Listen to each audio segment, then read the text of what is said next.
We good? Yep. All right. Giving praises and honors to the Most High God, the God Yahweh, the God of Abraham, Isaac, and Jacob. Coming today with you with the first day breakdown. Start your week off. Name of this class is called Easter Exposed. So for all our people that's in Christianity that's doing Easter today, we're gonna expose Easter, man. We're gonna expose Easter as the Satan worship day that it is. Let me blow the trumpet. We're giving warning to our people. Matter of fact, get Ezekiel 33 and 7 out.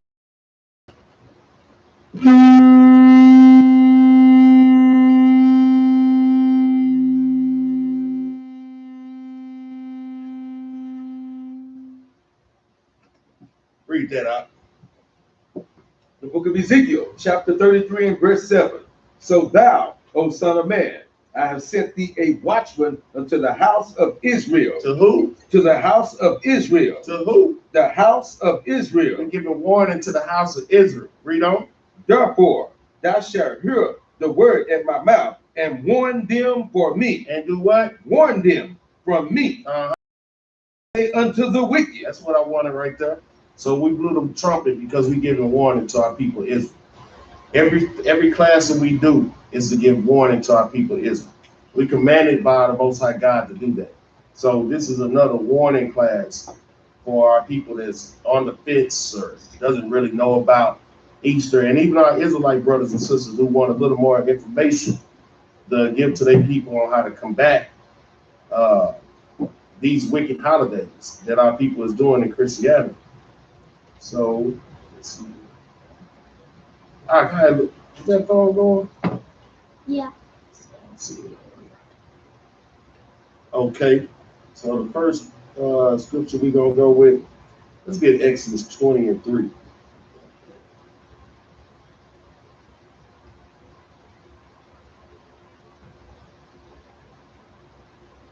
Got that out? Read that for me. This is the book of Exodus, chapter 20, verse 3. Thou shalt have no other gods before me. What did the Bible say? Thou shalt have no other gods before me. The Most High God told us Israelites that we shouldn't have no other gods before him. Thing ain't working, man. See how I get to. I'm not saying it wrong. If you go, I'm just going to open it, the same, showing the same thing. And this one here is on. What's that? I'm watching on YouTube. You watching on YouTube? Yeah, I'm looking on Facebook. Well, this is YouTube, but it should be on Facebook. I see the one on Facebook. It said Jacob Sirach Israel is watching. Okay, well, I guess he's going now because I don't see. But anyway, let's read that again. This is the book of Exodus, chapter 20, verse 3. Thou shalt have no other gods before me. Read on. Verse 4. Thou shalt not make unto thee any graven image, or any likeness of anything that is in heaven above, or that is in the earth beneath. So the Most High said, this is one of the 10 commandments, that we shouldn't put no other gods before the Most High God. And what our people have been doing for thousands of years is putting another God before the Most High God. Every time we turn around, we go through the scriptures, we worshiping another deity. And see, what our people don't understand is a lot of these deities just got different names. It's the same deity from the Babylonian times, it's just a different name. And we fall for the same trick every time, every single time. And he said, thou shalt not make unto thee any graven image or any likeness of anything that is in heaven above, or that is in the earth beneath, that is, or in the waters underneath the earth. Read on up. Or that is in the water under the earth. Verse 5. Thou shalt not bow down thyself to them, nor serve them. We ain't supposed to bow down ourselves to them or serve them. When you go to the Catholic Church, that's all they doing is bowing down to deities, to other so-called gods. And they got people in the Christian church doing the same thing.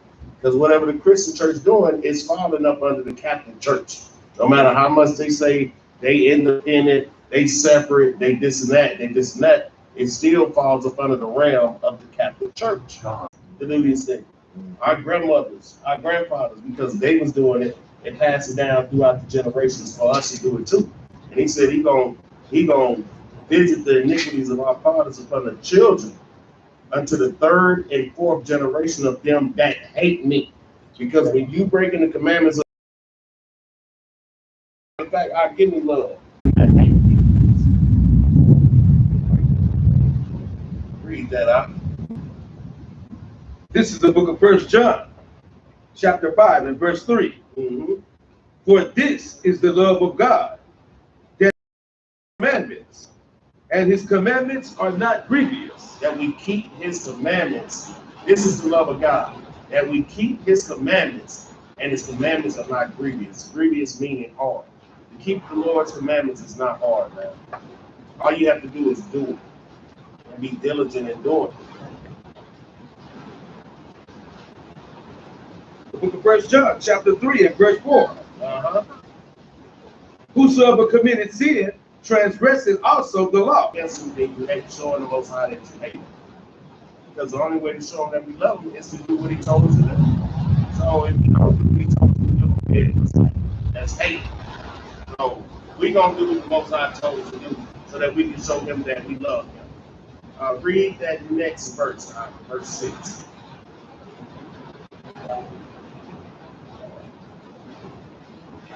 Verse 6. And showing, verse 6, and showing mercy unto thousands of them that love me and keep my commandments. And showing mercy to thousands of them. He ain't say millions. He said thousands. Because he understands that everybody's not going to show that love to the Most High that he just showed to us. And then they're talking about, well, the Lord blessed me. He blessed you, but you ain't doing nothing he told you to do. Since you got blonde hair and you eat wearing pants and going against the man, but he blessed you. I don't think so. Brother, you walk around with your hands hanging out your butt, over here with a cigarette in your lip with no beard on, and you say, God bless you. It don't work like that. Our people got it twisted because they learned from Esau on what love is. They learned from Esau that God loves everybody. Them doctrines that they learned from Esau was learned by the devil. And we're going to do those to serve him. So let's see what he left the other nations.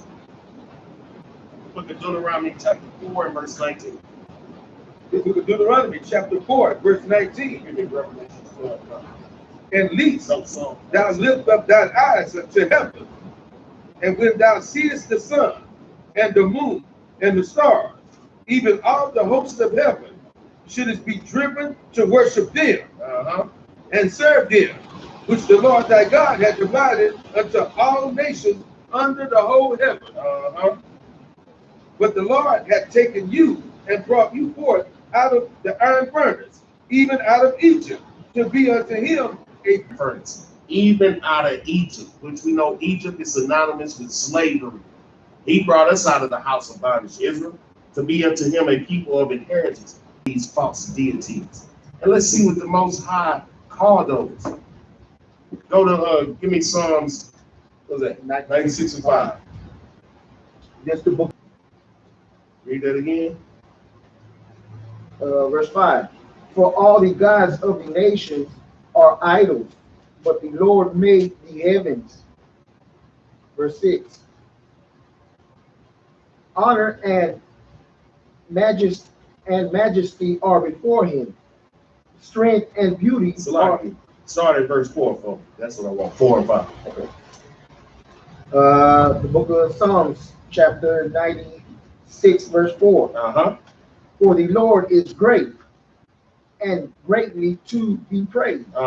He is to be feared above all gods. Read on. Verse 5. For all the gods of the nations are idols, but the Lord made the heavens.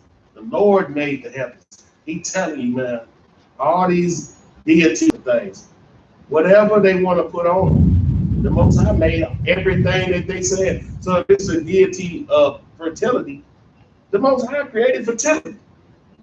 If it's one true living God, the God of Abraham, Isaac, and Jacob, man. Right. So we going through all these things to set the foundation of what Israel is supposed to be doing. That's right. And then we're gonna go into the things that we was doing to mess up with the Most High God, and that we're still doing today. But it was taught to us by our oppressor. But goes deeper than that. That spirit Satan that we know of, he pushing this agenda that the devil is pushing on the whole world.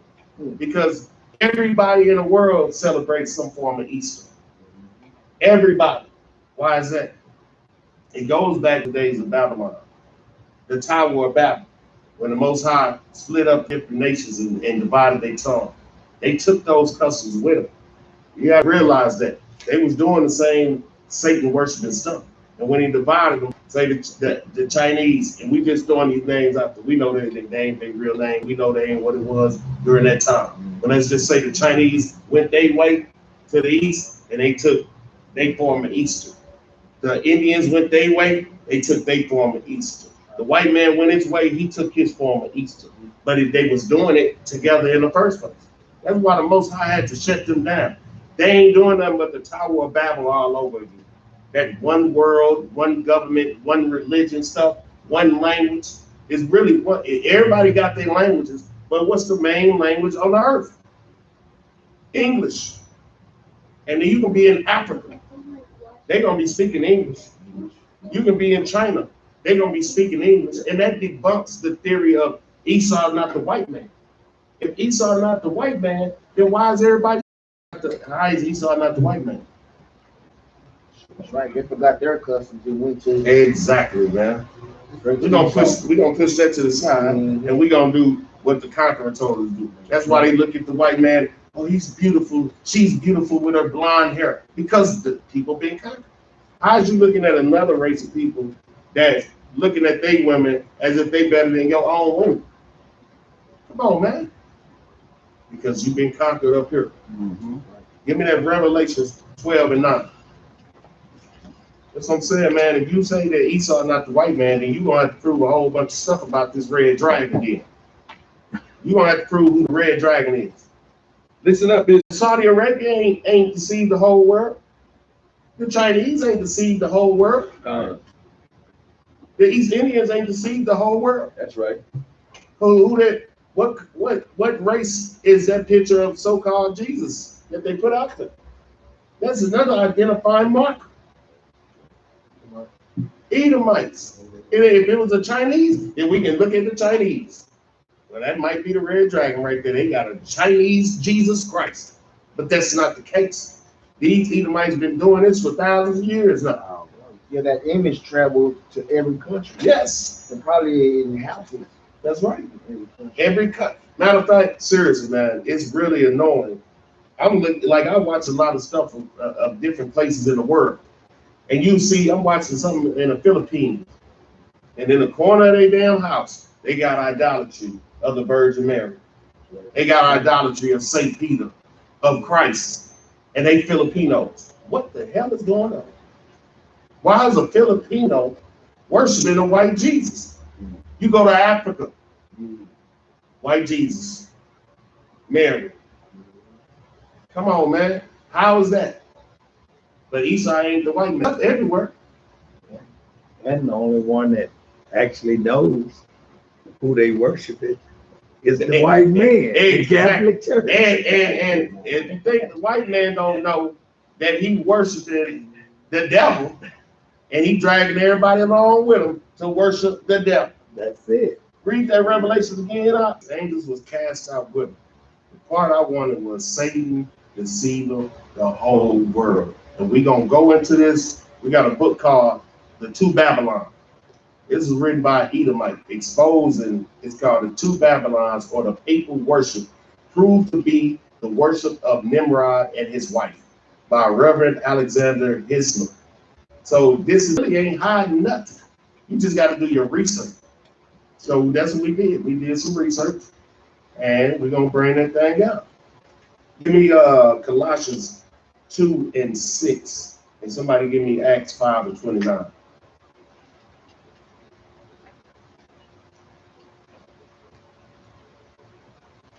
Yeah, we exposing Easter today. We exposing Easter today as the fraud that it is.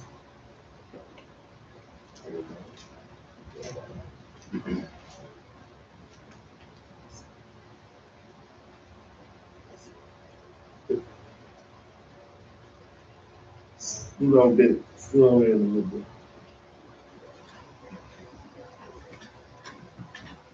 We got the Colossians. 2:6. Yes, sir. This is the book of Colossians, chapter 2, verse 6.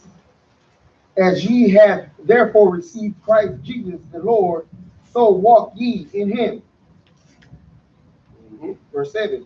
So as we receive the Hamashiach Yahawashah, so walk ye in him. And learned brothers of the scriptures know that that means keep the law, statutes, and commandments. How else you gonna walk in him? The same way that he walked. And the way that he walked was in obedience to the Most High God. Read on. Verse 7. Rooted and built up in him, and established in the faith, as ye have been taught, abounding therein with thanksgiving. Read on. Verse 8. Beware lest any man spoil you through philosophy and vain deceit, after the tradition of man, Read on. after the rudiments of the world, and not after Christ. So he was letting us know, man, stay steadfast in what you've been taught. Stay steadfast in what we've been taught. And we've been taught the laws, statutes, and commandments since we came back in this truth. He said, beware lest of any man spoil you through philosophy. They want to get into philosophies, Plato, and all this different stuff. We ain't doing all that. Ain't no philosophies. It's facts. And the facts is the Most High God knows what to do. We ain't got to sit there speculating and going back and forth like the Greeks and philosophizing. We ain't got to do none of that. And he say, and deceit. This Christian church is vain deceit. That's right. They is vainly deceiving. Boy, I turned it on today. It said Easter service. This Edomite at his house. He at his house. They know they ain't quarantined because they ain't got no faith in the first place. And plus they under that 501c3. He's singing on the piano. Jesus. Jesus died on the cross for you. Y'all was the same one sticking the spirits in his side. But he died on the cross for you. That's a business opportunity for these people in Christianity. That's all it is a business, especially when you get 501c3. So they vainly deceiving the people because we all know, and we're going to touch on that Christ did not die and rise in 3 days. That's right.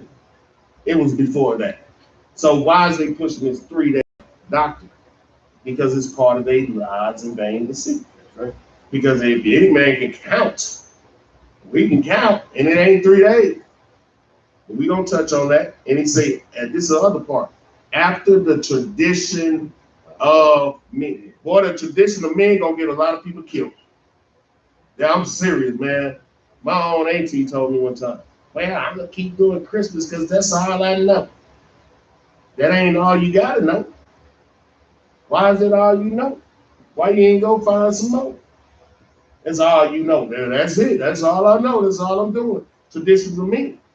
Well, brothers up in here and sisters up in here knew that traditions of man stuff was crap. Traditions of men don't mean nothing. Anything can be the traditions of men. Our traditional man was to do the 4th of July with the Edomite crackers that took us into slavery. That was traditional men. Is it foolish? I think so. I'm gonna celebrate with the same people for their independence, and we ain't got our independence. That's foolishness. That's right. But that's the traditions of men. So what sense does that make? Just because men is doing it. Give me Acts 5:29. Huh?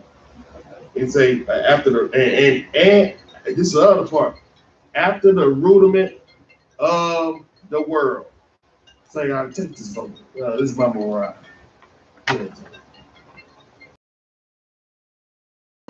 Now we just read in Revelations 12:9 that Satan deceives the whole world.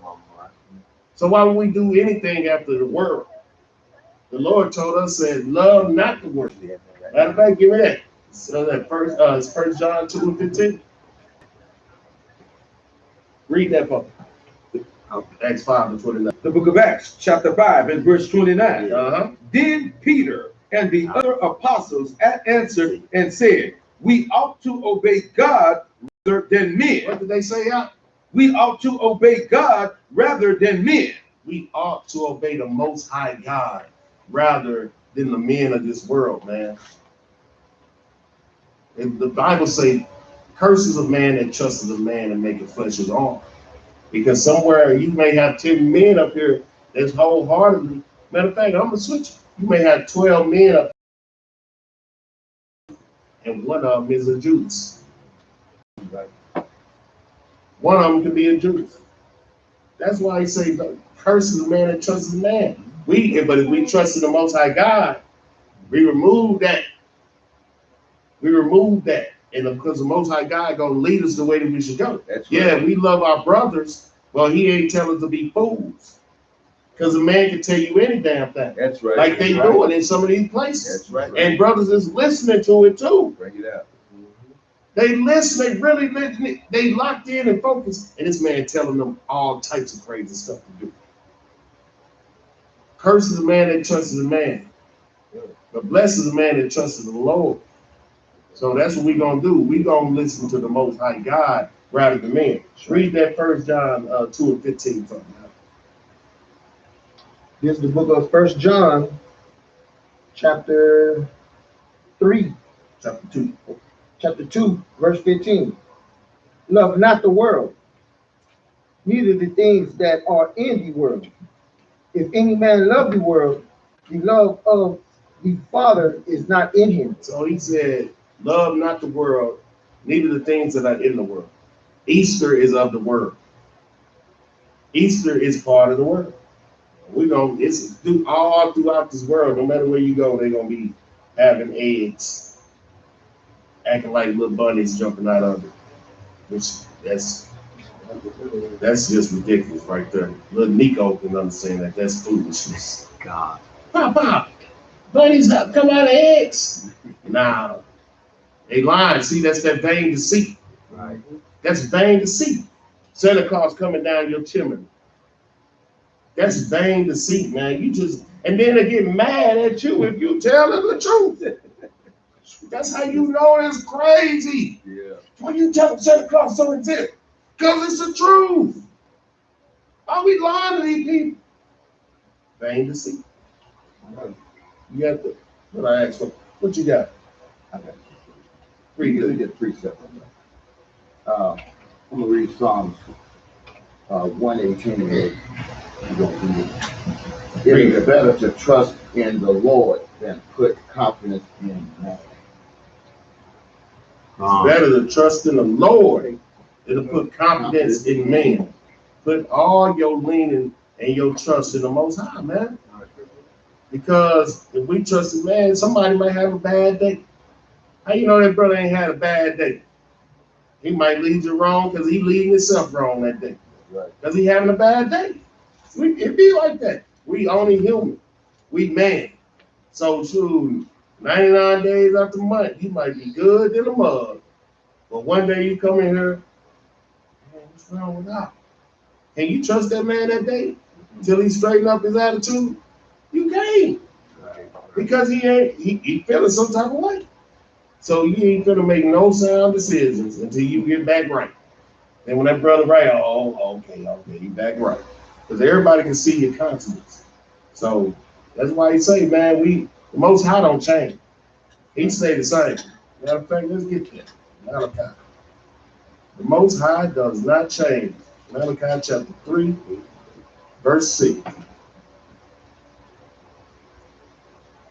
Then we're going to get into the meat of this class.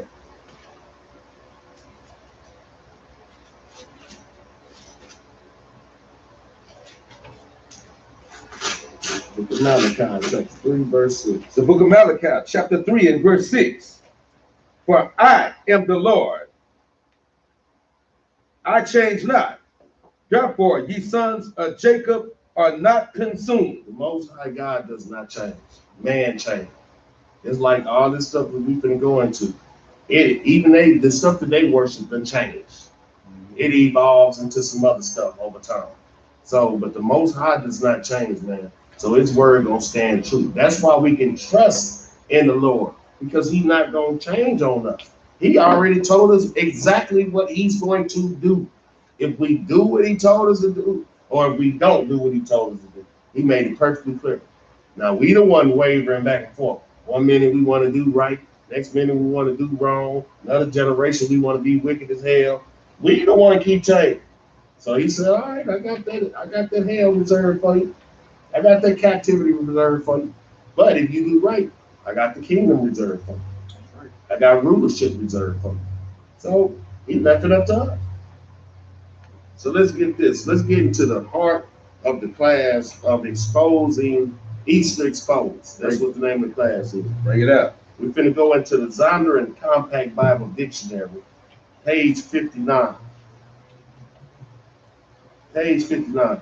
Because, hold on. Let's get Judges chapter 2 and verse 11 first. And then we're going to roll with that. Judges chapter 2 and verse 11. Slocky.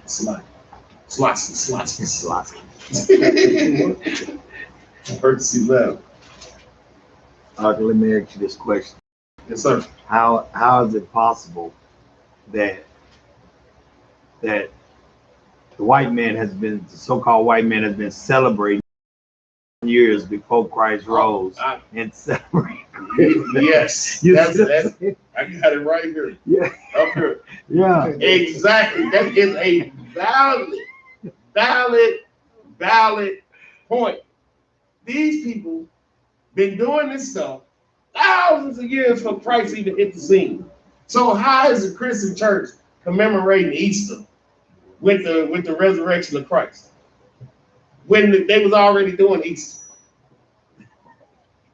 Great question, because I had it on. I was gonna bring it up, yeah. But it's the truth. And with the rabbit laying chocolate eggs. Chocolate eggs.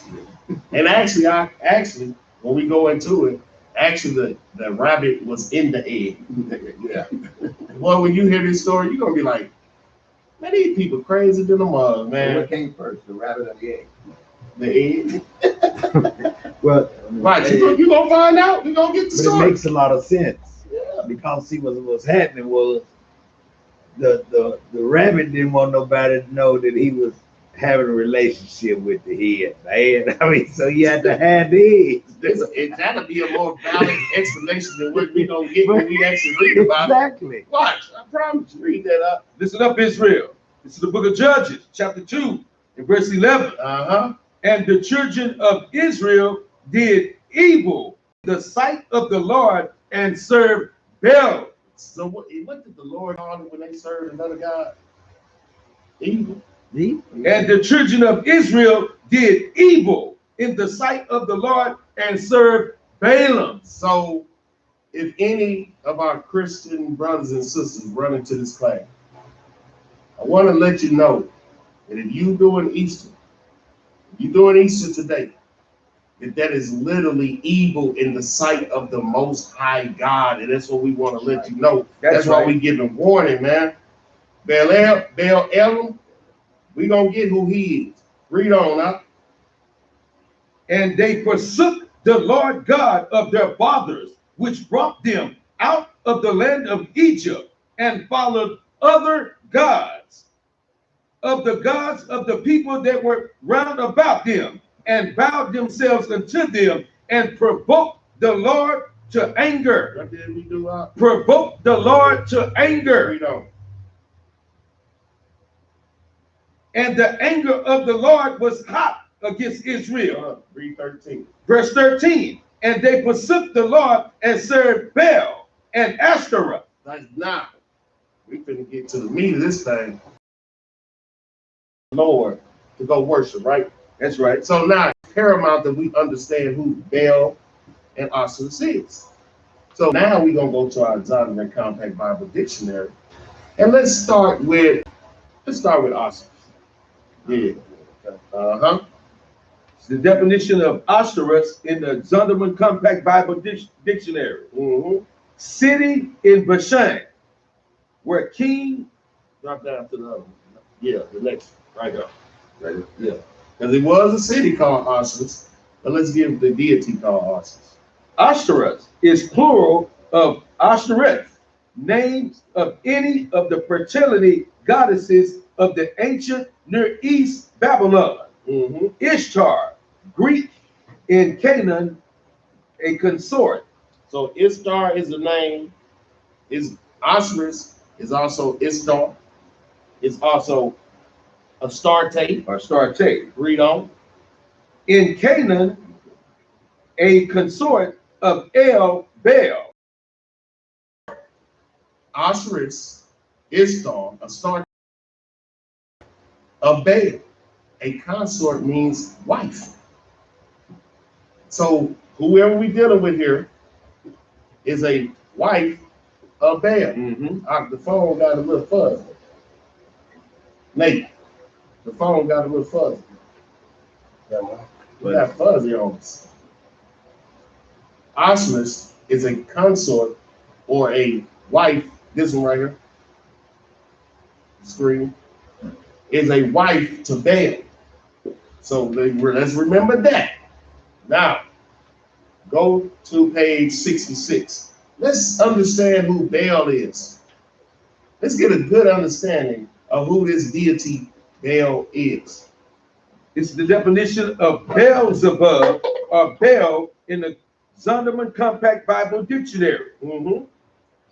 Or Lord of Flies, name under which Baal was worshipped by the Philistines of Ekron.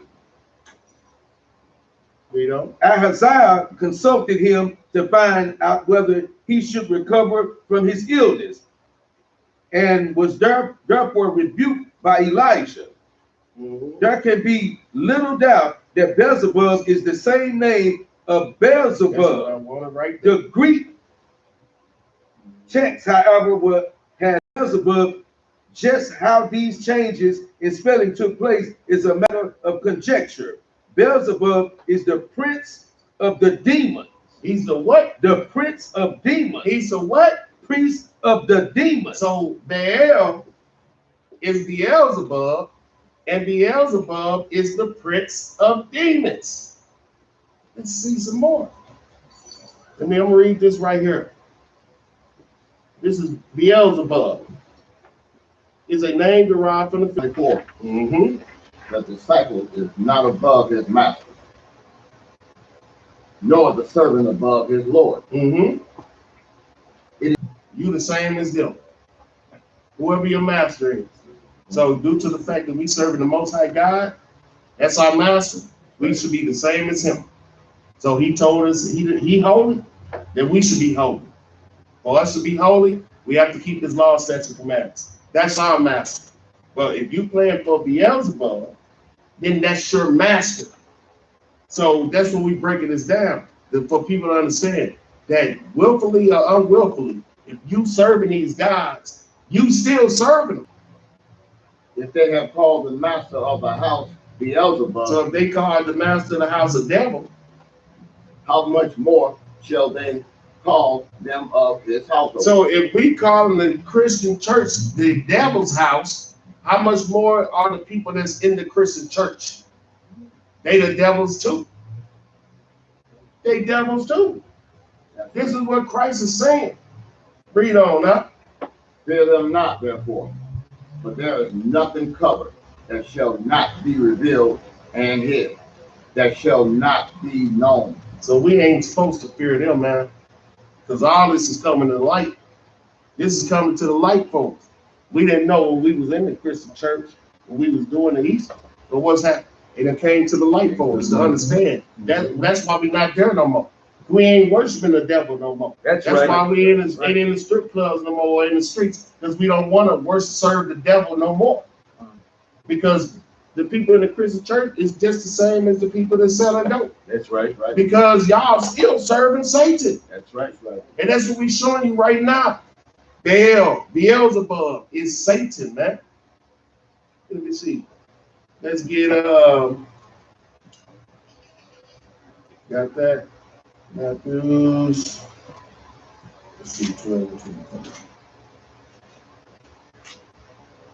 Read Matthew 12 and 25. Christ's gonna touch on it again. This is the book of Matthew, chapter 12, verse 24.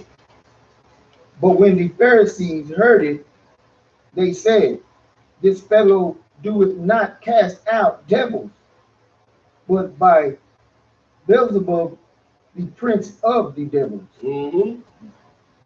And Jesus knew their thoughts, and said unto them, every kingdom divided stand. So they was trying to compare Christ to the devil because he was casting out demons. So he said, how can the devil cast out the devil? There's a house of body right here.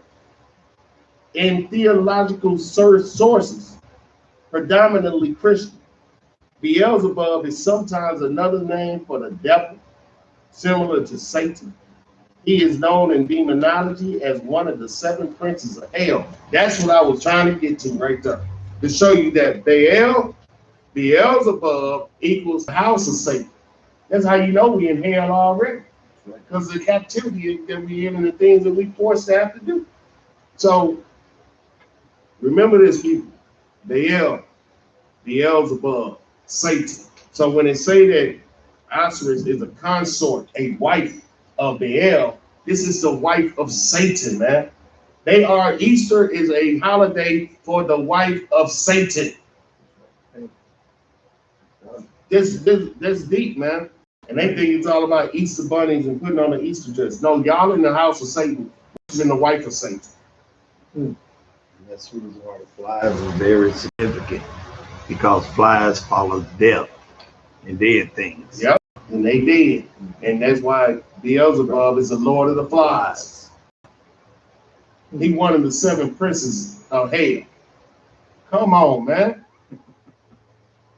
This is crazy, man. Yeah. And it's even in the Christian religion that they know Beelzebub is the Satan. Right. So they don't understand that Osiris is this in the Zondervan Compact Bible Dictionary where it tell you Osiris is the wife of Beelzebub or Baal. It's sick right there. So tell me Esau don't know this. He put it up. It ain't take a rocket science, right? It's class together. God. These people crazy, man. So we cover Baal, but this holiday they doing is for Osiris, right? But we needed to have that understanding. So they call her the queen of heaven. That's so disrespectful. It's so disrespectful. But that's what they call it. So we're gonna read this. Yeah, let's read that. That's the only time the queen mentioned in the Bible, right? It's a couple times, but this particular one, we covered. That's another lesson. But they done brought up Queen of Sheba. Who's that brother had? In Esther, the Moabite had his wife was a queen, and he killed her, and then he got Esther. Nah, we ain't got no queens in our princess. We got princess. All right, let's cover the queen of. Yes, sir. This is the Queen of Heaven. From the First Kings 11:4. Okay.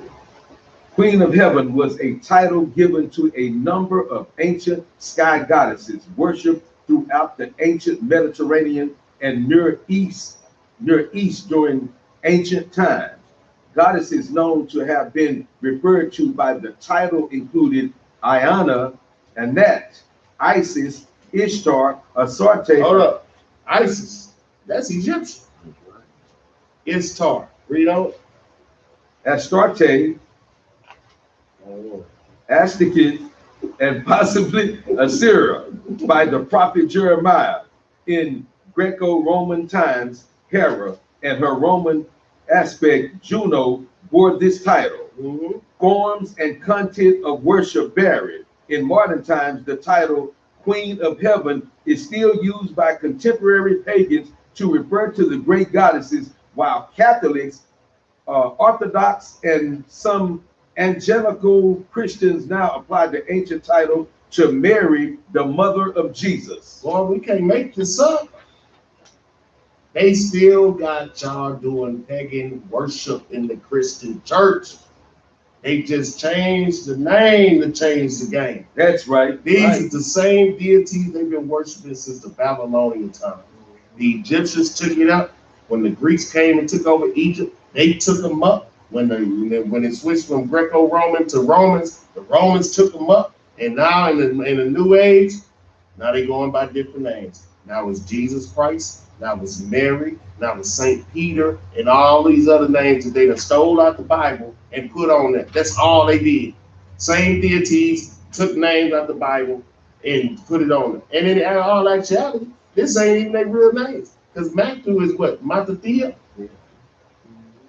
John is Yochanan. Know what I'm saying? So see, that's the trick they play. Because even Jesus Christ, that's Greek.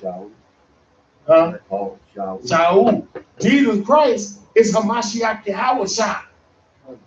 So just because you take a name, just because you take Edomite and you call him Tupac, does that make him Tupac? These are the same people. They just use a different deck of cards. That's a different deck of cards. So Same people.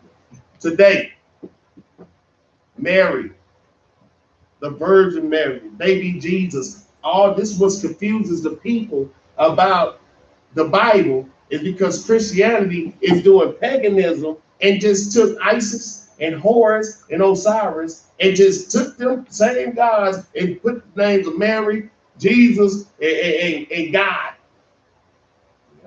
Which if you know anything about the Catholic Church, Mary, the Virgin Mary, and the baby Jesus and all that, who's the father? Satan. They worship Lucifer. That's their God. They got statues there. Yes. They singing hymns about Lucifer. That's right.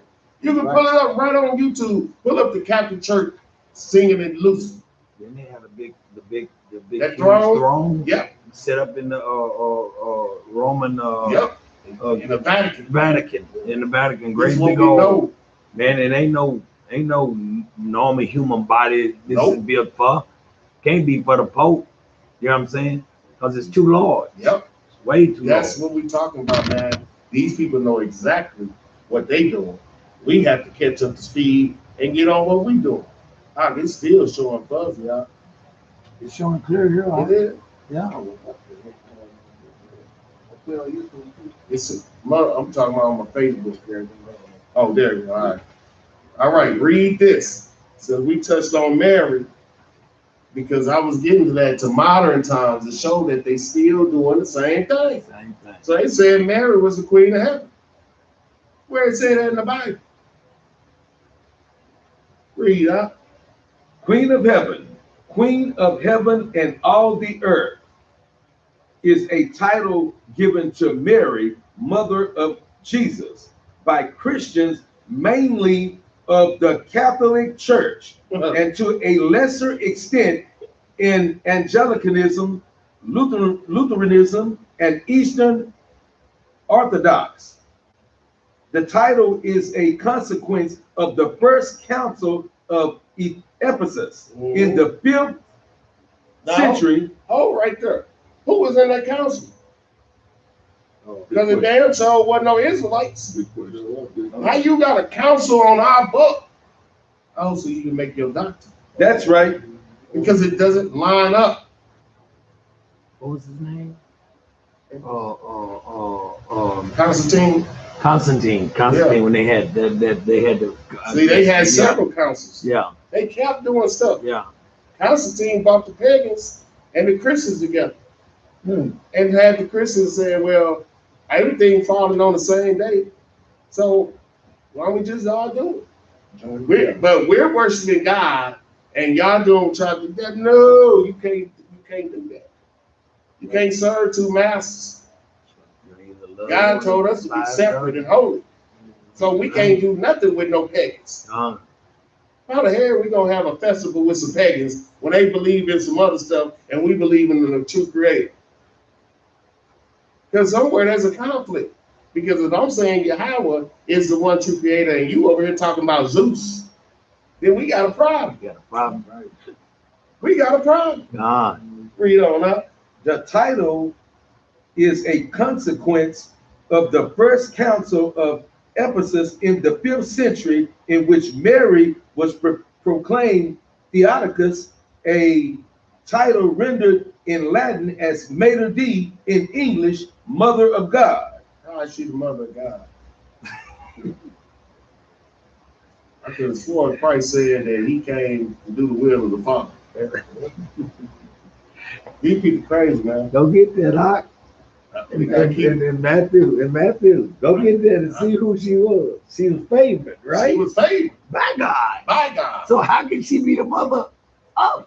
When Yahweh side not even God. Read on now. The Catholic teaching of this subject is expressed. Oh, read that again because this is key to it. Read it out. Read that again. The Catholic teaching on this subject is expressed in the papal encyclical and Ad Cali regimen issued by Pope Pius VII. It states that Mary is called Queen of Heaven because her son, Jesus Christ, is the King of Israel. The King of what? King of Israel. So they will. You know what? I'm tripping. Y'all, I'm tripping. I got to keep remembering that these people is going to worship Yahweh Shai, but just not in the fashion that they think. They are going to worship Christ. Yeah. And that's probably why they keep saying it like that. But because they acknowledging that he the God, the King of Israel. And what is it? Well, the King of Israel and heavenly King of the universe. Indeed, the Davidic tradition of Israel recognized the mother of the king as the Queen Mother of Israel. That's a damn lie, right? That's a lie. See how they mix truth and lies together? Where in the Bible did it say she the Queen Mother of Israel? I could have swore Yahweh Shai turned her away. Yeah. And most lies are based off of truth. And that's what it is. They took some truth and they put all their lies around. Read out. Same way they father did. The title Queen of Heaven has long been a Catholic tradition, included in prayers and devotional literature, and seen in Western art in the subject of the coronation of the Virgin from the High Middle Ages, long before it was given a formal definition status by the church. And I'm telling you, you better quit believing in the virgin birth. You better quit believing in immaculate conception, because that's garbage, man. And that comes from some other, that goes all the way back to Egypt, man. Yeah. Forest. Yeah. Come on, man. Yeah. These people telling you they changing Sabbaths on papal decrees. Who the hell is the Pope? They changing, they call it putting titles on people on papal decree just because a Edomite wrote it down on paper and said, here, push this. Snatch the apocrypha. Snatching the apocrypha. People is going by things that Edomites is telling them to do that has nothing to do with this Bible. Come on, Father.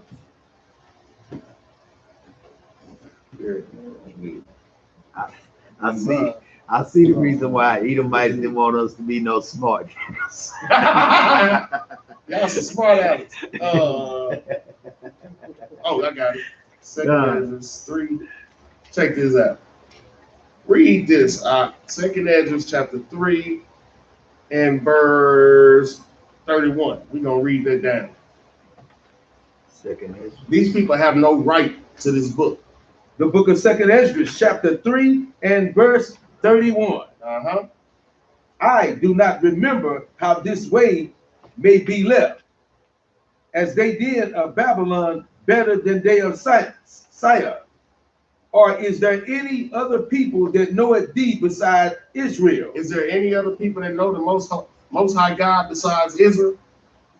That ain't what the Most High God said. Not according to The script. Let me get that precept right quick. Is that Amos 3 and 1? Somebody bring it up.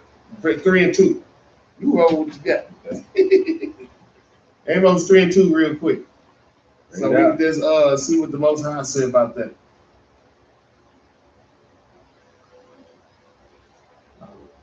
As I thought you were gonna have that thing, you know? Bring it out.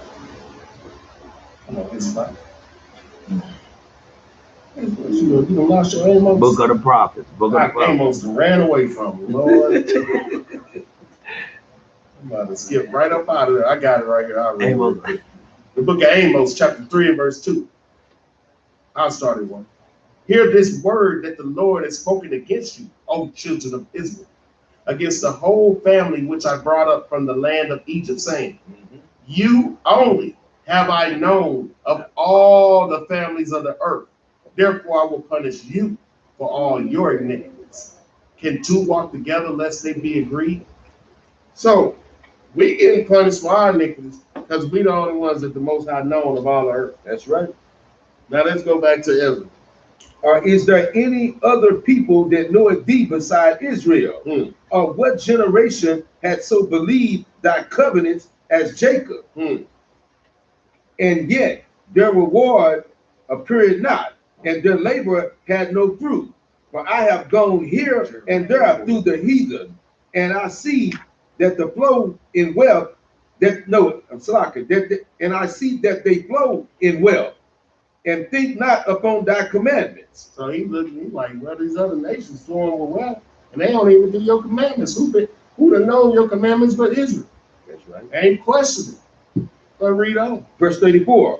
Weigh thou therefore our wickedness now in the balance, and there is also that dwell in the world, and so shall thy name where be found, but in Israel. But where? But in Israel. You know. Or when was it that they which dwell upon the earth have not sinned in thy sight? Or what people have so kept thy commandments? Thou shalt find that Israel by name have kept thy precepts. Israel by name has kept the Lord's precepts, like we doing right now. The rest of these people is doing damn Easter. We keep the Passover. That's right. Even them damn devils who acting like us don't even keep the Passover right. They started their Passover Friday. It's supposed to line up with the new moon. So they ain't even keeping it right. That's right. Read on, huh? Thou shalt find that Israel by name have kept thy precepts, but not the heathen. What? But not the heathen. What? But not the heathen. They still don't keep God's precepts. They going about the Sabbath in their own righteousness, with their decrees from the Pope, as if he God on earth. He telling them what to do. He changing their doctrine when they feel like they're him and his bishops. Just to show you, man, these people have no credence for this Bible. But we've been doing this for a long time. We've been going through the same cycle for a long time. Let's get Jeremiah 44 and 17. This ain't the first time we've been dealing with this same thing, this Queen of Heaven. We've been dealing with the Queen of Heaven. Look at our people, man. It's the book of Jeremiah, chapter 44, verse 17.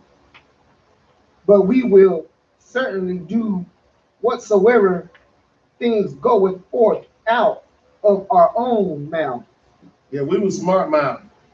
We're going to say, we're going to do whatever go forth come out of our own mouth. We ain't going to do what the Most High told us to do. We're going to do what we want to do. Read on. To burn incense unto the Queen of Heaven. To what? Unto the Queen of Heaven. Uh-huh.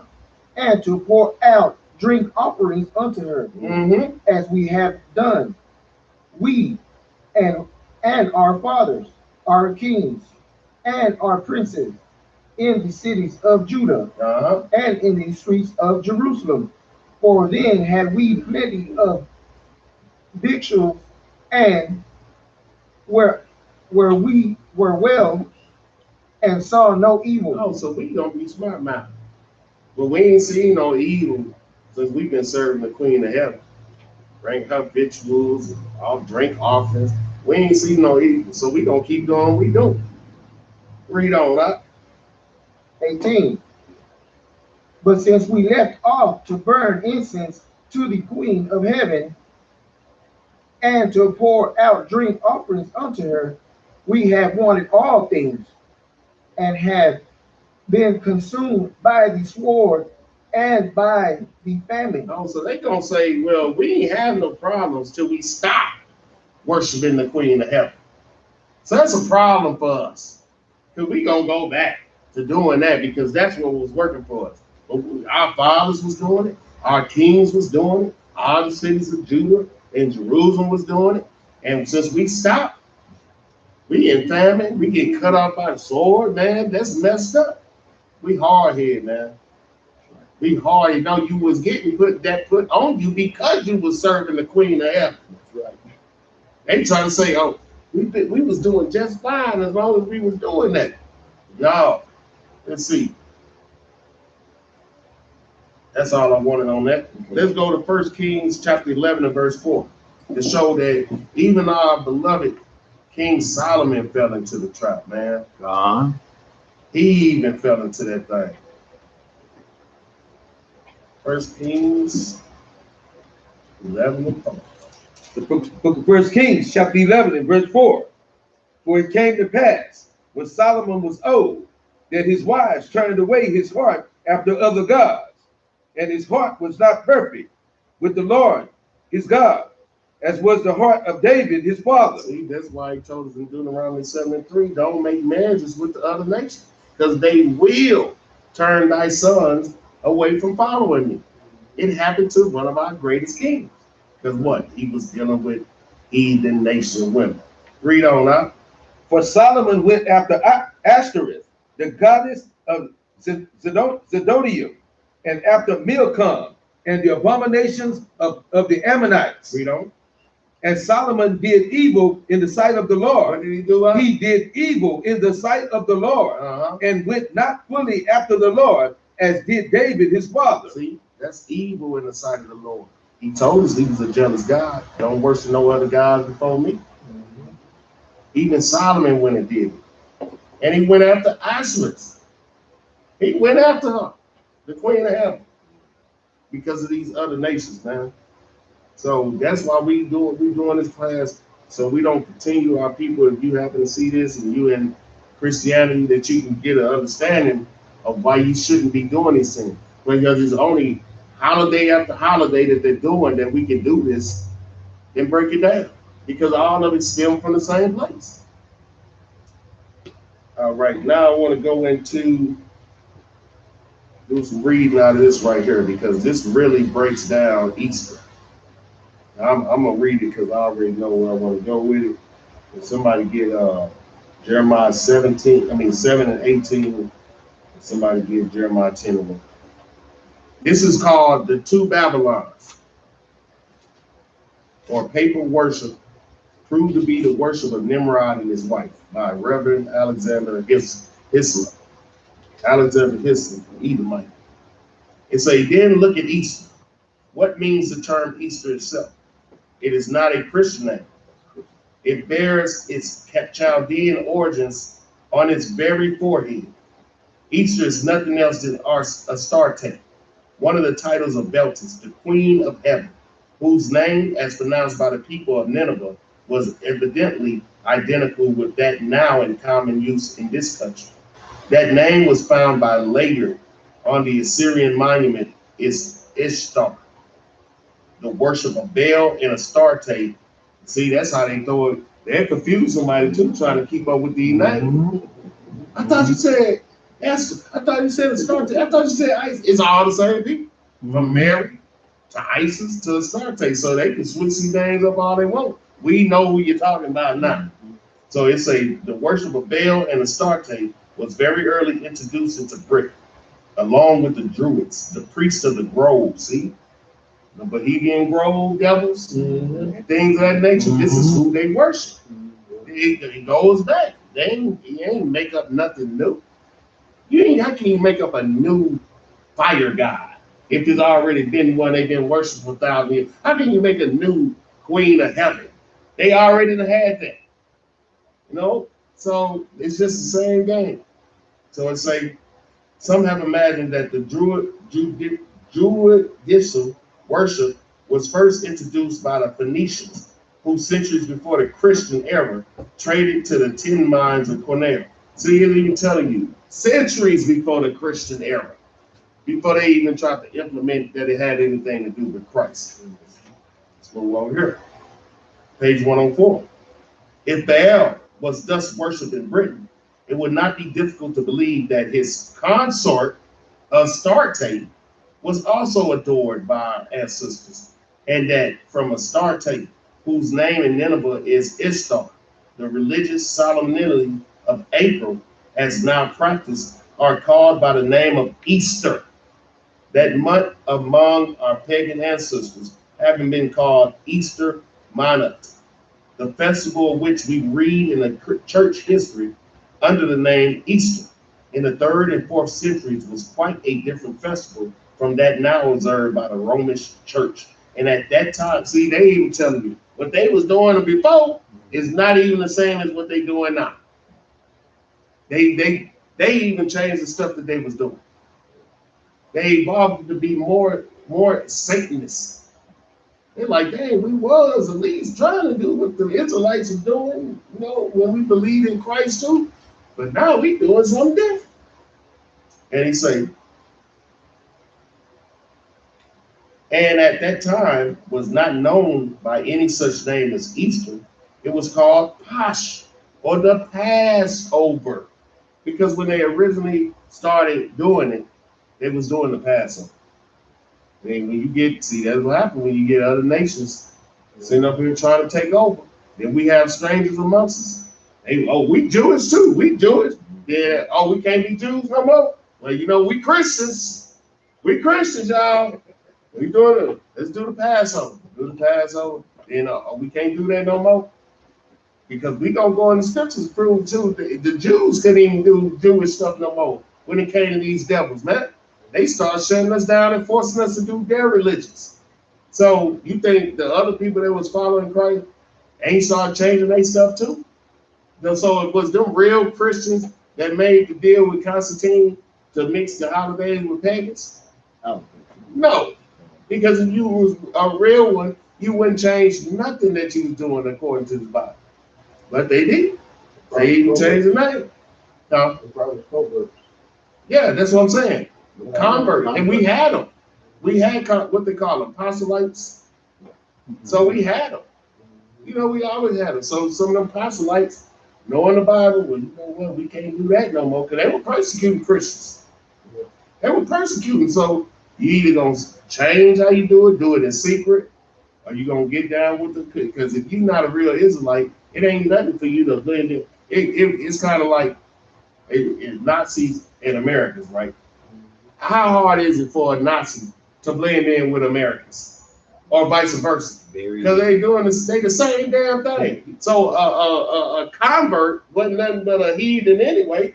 So you go to doing heathen things, who's gonna look any different at you?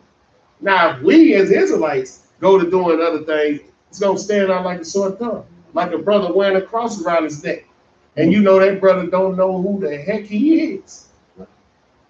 But if a Edomite did it, is you gonna think anything of it? No. That's what y'all do. That's right. So it was meant for us. It was meant to bring us out the spirit. It don't matter about them.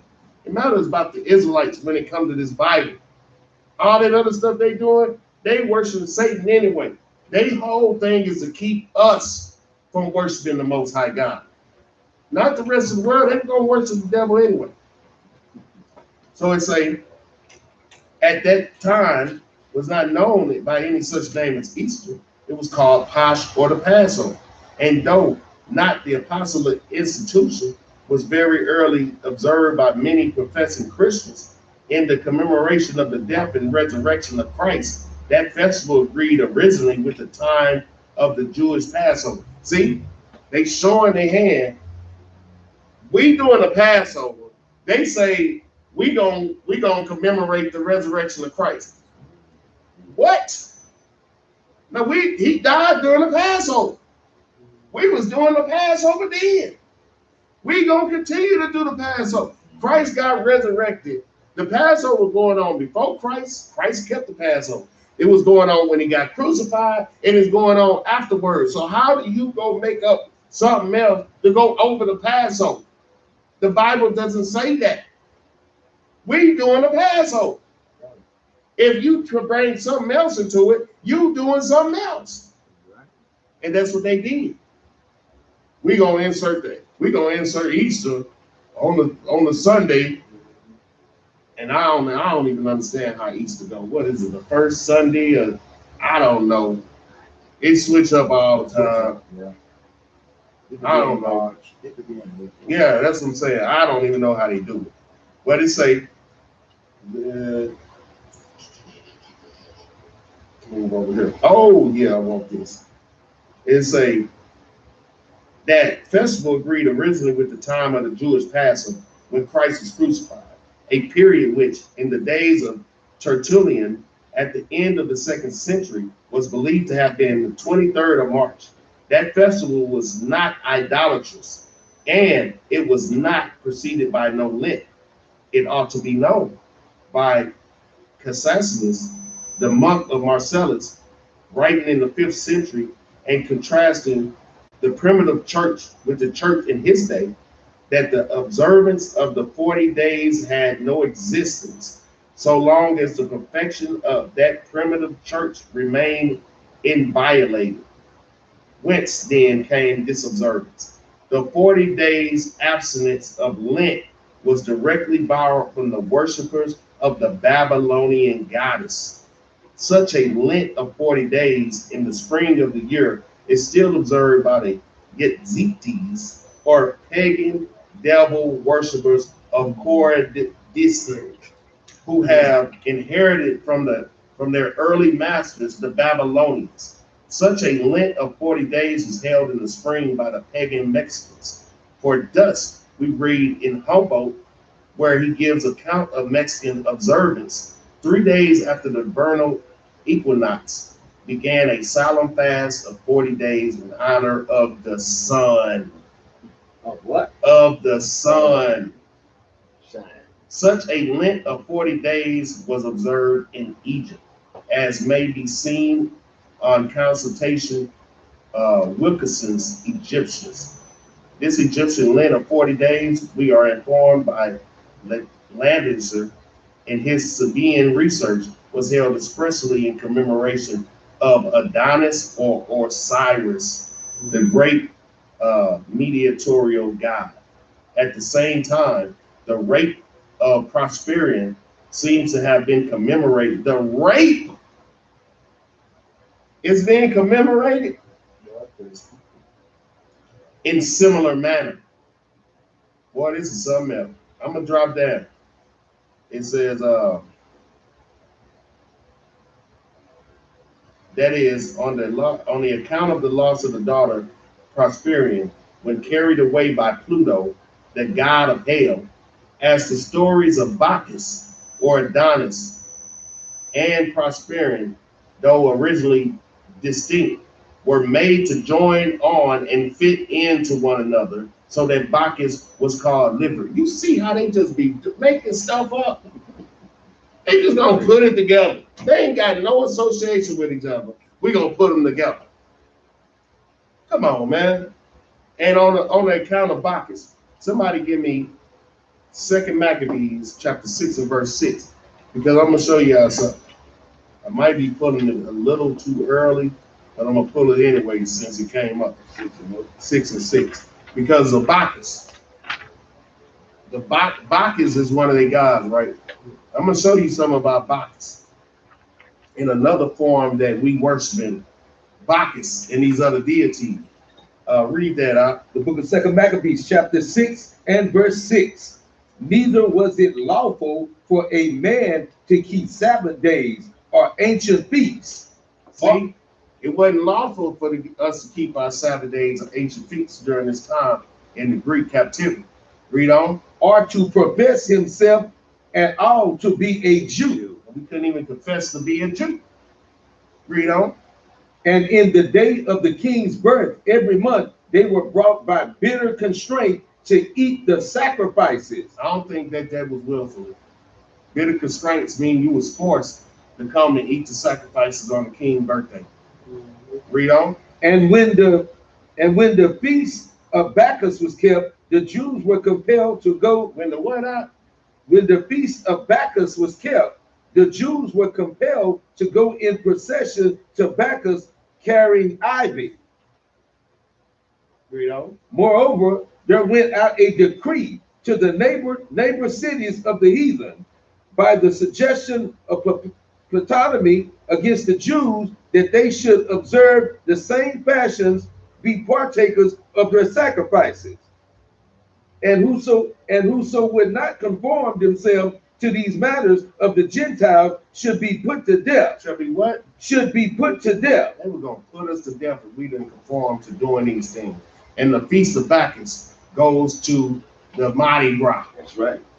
Look up on the Mardi Gras. Matter of fact, go to the Mardi Gras site and it's going to tell you about the Feast of Bacchus. One of those days is the procession of the Feast of Bacchus.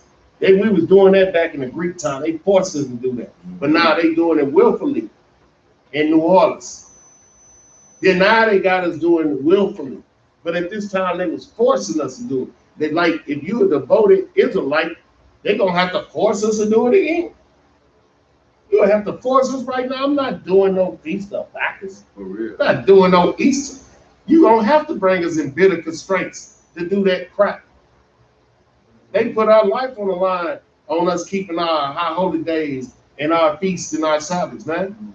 That's how serious it is. That show you the level. They forcing you to do these things. Why is it so serious to them? Because they know it's a matter of life and death. They know it's a matter of this world, man. That's why. That's how serious it is, and it should be as serious to all of us Israelites as that. Our people running around here thinking it's a joke, man, worried about a corona. You need to worry about the Most High God. God. So I'm going to bounce back over here to page 106. Read this. It says, what may have been the period of fasting in the Roman church before sitting in the Council of Nicaea does not very clearly appear. But for the considerable period after that council, we have distinct evidence that it did not exceed 3 weeks. I don't care about this.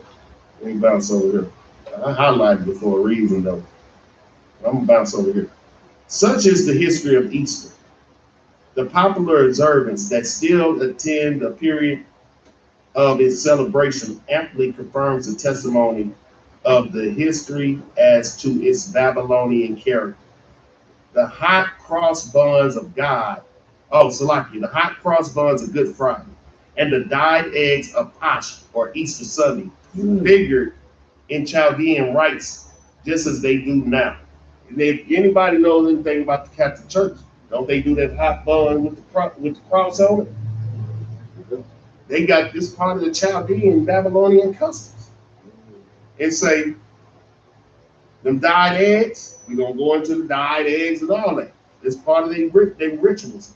The buns, known to by that identical name, were used in the worship of the Queen of Heaven, the goddess of Easter, as early as the days of Crux, the founder of Athens. That is 1,500 years before the Christian era. They was doing this. 1,500 years before Christ hit the scene, they was doing this stuff, man. It ain't nothing new under the sun. It's a once species of sacred bread, says Brian, which used to be offered to the gods, was the great antiquity and called bun.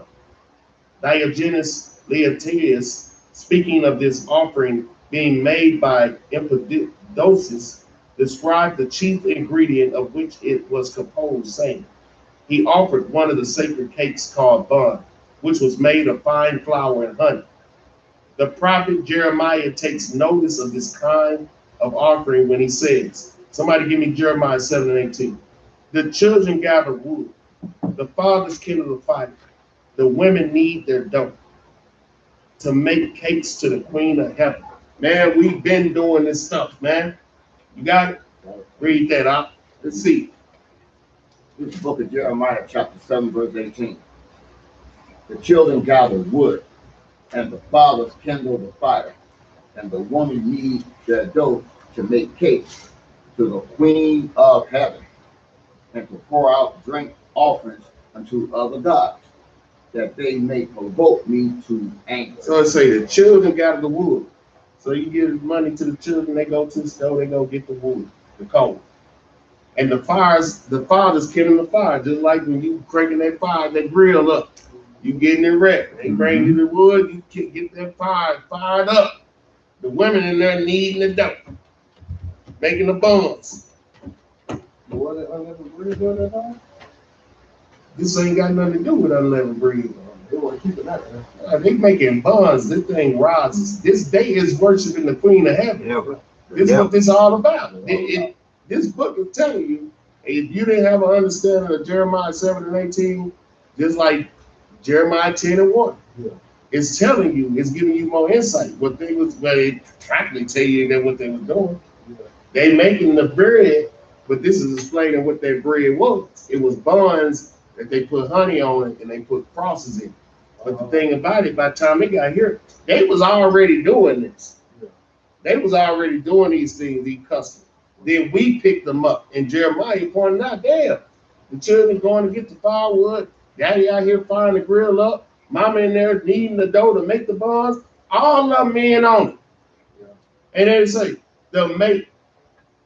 to make cakes to the Queen of Heaven, not to the Most High God, to the Queen of Heaven, to pour out drink offerings unto the other gods, that they may provoke the Most High God to anger.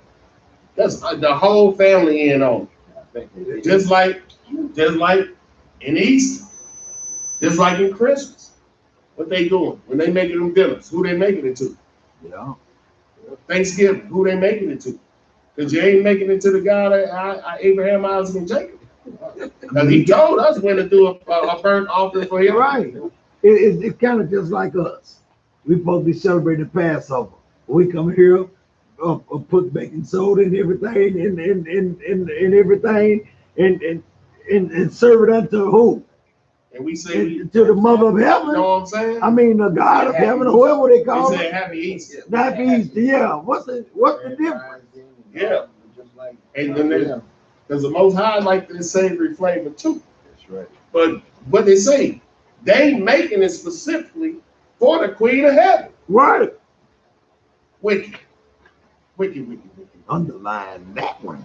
So we gonna come over here. The hot cross buns are not now offered, but eaten on the festival of Starting. But this leaves no doubt as to whence they have been derived. The origins of posh eggs is just as clear. The ancient Druids bore an egg as the sacred emblem of their order. In the Dionysius, I know I told it up. Dionysius, or mysteries of Bacchus, as celebrated in Athens, one part of the nocturnal ceremony consisted of the consummation of an egg. The Hindu fables celebrates their mundane eggs as a golden color. Look here, this is where it's going into the other nations. So the Hindus got a fabled egg. The Athens had an egg. The people of Japan make their sacred eggs to have been brazen. So you got Japan doing this. In China, at this hour, dyed or painted eggs are used on sacred festivals. The Chinese is doing it. Even as in this country, in ancient times, eggs were used in the religious rites of the Egyptians and the Greeks, and were hung up for mystic purposes in their temples. From Egypt, These sacred eggs can be distinctly traced to the banks of the Euphrates. Oh, this where it's gonna get good, fellas. Y'all want to know where this Easter egg come from? Here you go. They say the classic poets are full of fables of the mystic egg of the Babylonians, and thus its tale is told by Hyginus, the Egyptian, the learned keeper of the Palatine Library at Rome in the time of Augustus, who was skilled in all the wisdom of his native country. An egg of a wondrous size is said to have fallen from heaven into the river Euphrates. So y'all want, you said what come first, the bunny or the egg? Well, the egg just fell out the sky. It just fell from heaven. It ain't break or nothing. It ain't say it glided from the sky. It said it fell from the sky. It didn't break or nothing, right? That's right. It say the fishes, and I was talking about with my wife today. They say if we say fishes, that's wrong. It's fish. Well, ain't what I've been seeing, because I've seen in the Bible it say fishes. When they say is or are. More than one, it's got to be fishes. But the Edomite said it's fish, it's plural. Don't work that way. But the Bible say fishes. I'm going with the Bible. I'm going with the Bible. Just like they say, what they do is they change the word. We would say, like the Bible say, the children of Israel is a sottish people.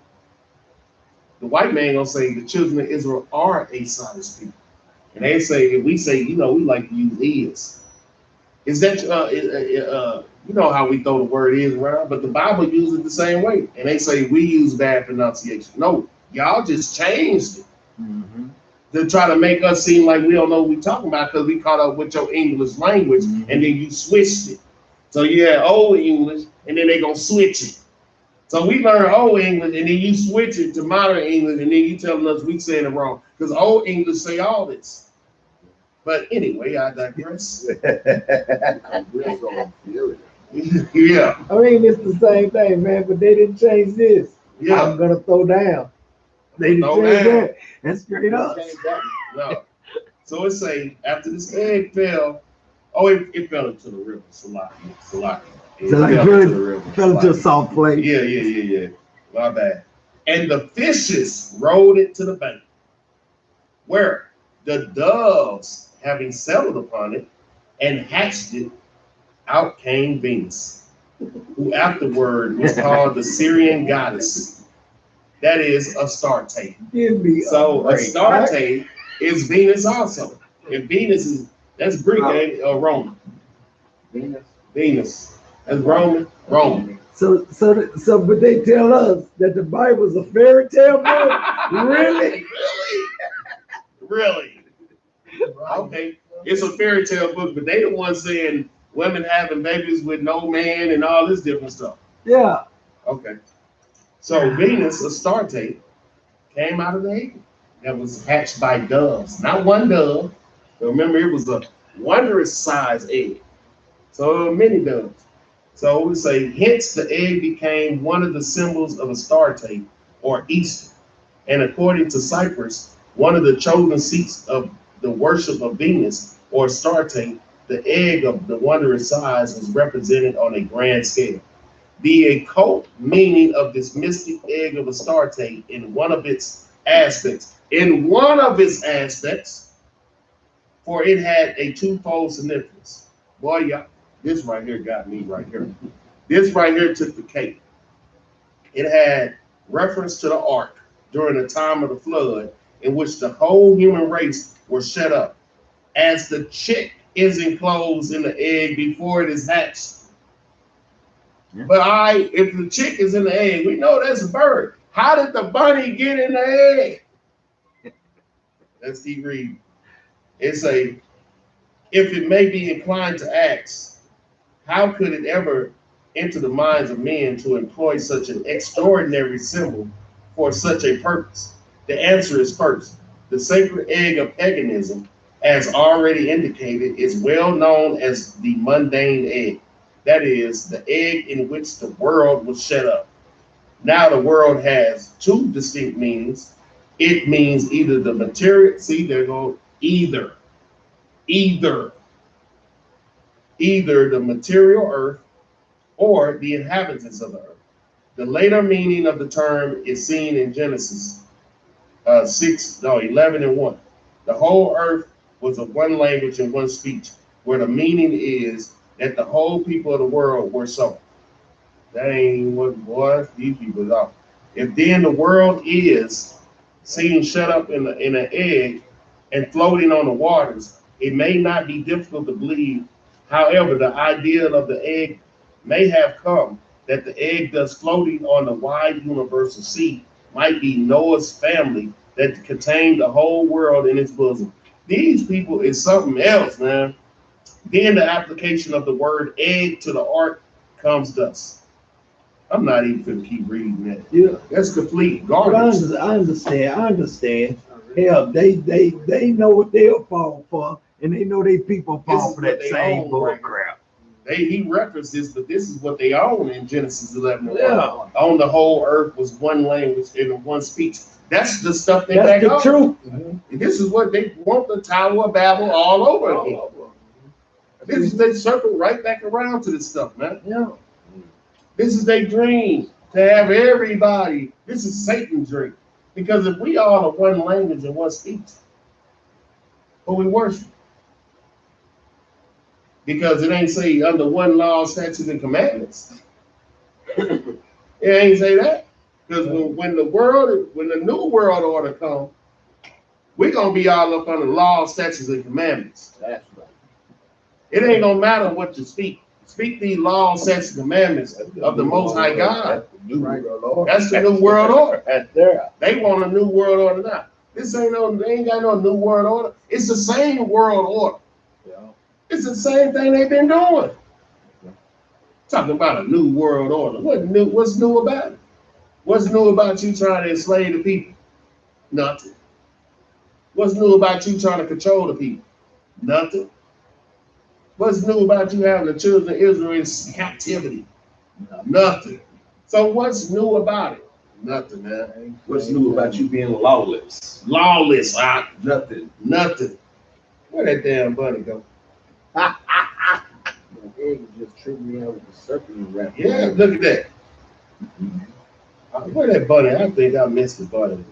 The bunny was so insignificant that I don't even know how it's still going on because I touched on it just lightly. I probably wasn't. Yeah, the bunny went in hid the egg, man. Crazy. Let me see. Somebody give me. I just want Jeremiah 10 and 1. Just the book of Jeremiah, chapter 10, verse 1. Hear ye the word which the Lord speaketh unto you, O house of Israel. See, this is a key point to that. O house of Israel. The Lord ain't talking to everybody in the world. Right. He are like we brought out in Deuteronomy 4. He already knew what these people are gonna be doing because he set that out for them to do that. So he's talking to Israel when it comes to us staying on the straight and narrow. Read on. Verse 2. Thus saith the Lord, learn not the way of the heathen. What did the Bible say? Learn not the way of the heathen. He told us to learn not the way of the heathen, Israel. Learn not the way of the heathens. Read on. And be not dismayed at the signs of heaven. And don't be dismayed at the signs of heaven. Because what's going to happen is going to happen. Don't even be dismayed at the things that's going on in this country. Stay on the straight path. Stay on the straight path. Keep God's laws, statutes, and commandments. We got a lot of brothers in here that can testify to the power of that. That's right. From how we used to be and how our lives used to be to how it is now, and trusting in the Most High God and keeping His laws, statutes, and commandments. Right. We ain't out. Matter of fact, these people so lawless and so faithless that they can't even do their Easter. The Most High shut them down. You can't even do your Easter. You gotta do it. I told you, I turned on TV, the Edomite at his house with the microphone like this. It's just him. and it said Easter service on it. He won't even let you do your Easter because it's garbage. But he let us do our Passover and our feast of unleavened bread. That's right. All praise. All praise. Every day. Every day. Every day. New moons, Sabbaths, no problems, people. That's the power of the Most High God, man. So why everybody running around here scared to death of the corona? Ain't nobody in here got no corona. We've been around each other every day. Every day. Man, we got a hedge of protection around us, man. That's right. Right. As long as we trusting in the Lord with all our heart and all our soul and being obedient to Him, man, we ain't got to worry about none of this stuff. Let's round this thing out. Give me Acts 12:1, because we have some people saying, "See, Easter's in the Bible. We're supposed to do it." All right, let me see a phone out. See, Easter's in the Bible. It's in there one time. And we're gonna bust it down on what it really is, what they put in there. Bring it out. Yeah, they put the word in there, but what did they really mean? Let's get that thing, man. Because this was written in the Greek. So we're gonna go to the Greek. We're gonna go to the Greek to see what they really meant. Got that out? Book of Acts, chapter 12, and verse 1. All right. Mm-hmm. Now about that time, Herod the king stretched forth his hand to vex certain of the church, and he killed James, the brother of John, with the sword. Killed one of our brothers, man, with the sword. That's evil, man. And because he saw it pleased the Jews, Look at that. He saw it please the Jews. What Jews was that? Some wicked Negroes, man. It pleased them to see one of their own brothers get killed, man. That's wicked, man. Read on, that vexed my spirit, man. and because he saw it pleased the Jews, he proceeded further to take Peter also. Then were the days of unleavened bread. Then with what The days of unleavened bread. So you see how they put that in parentheses? Mm-hmm. It ain't have to be in no parentheses. You should just left that like it was. That's right. The days of unleavened bread. Mm-hmm. This thing stretched for 8 days, man. Passover, Feast of 11, 8 days. So it was during that time. Read. And when he had apprehended him, he put him in prison. Hold on, and I want to touch on something. Didn't Christ die during the Passover, Feast of Unleavened Bread? They killed James, the brother of John, and they took Peter during the same time period. Because I'm telling you, man, the Most High handled business during this time too. The Most High takes care of business during the Passover time. Like if you get to see a few Passovers, you'll start noticing that thing, man. He flushed brothers out, and things happen. Read on that. And when he had apprehended him, he put him in prison and delivered him to four quaternions of soldiers to keep him, intending after Easter to bring him forth to the people. Now, why they didn't put Easter in parentheses? But they put the Feast of Unleavened in parentheses, like we add this in, but Easter's supposed to be here.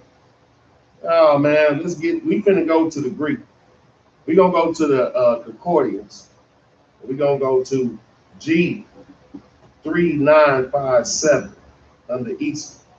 Now remember, we read in this book right here, the two Babylons, that on page 104, it was called Pasch, or the Passover, right? Well, over here it's called Pascha, Pascha, Pascha, of Chaldean origins. The Passover, it says the Passover. So in the Greek, when you go to G3957, it tells you that that's the Passover.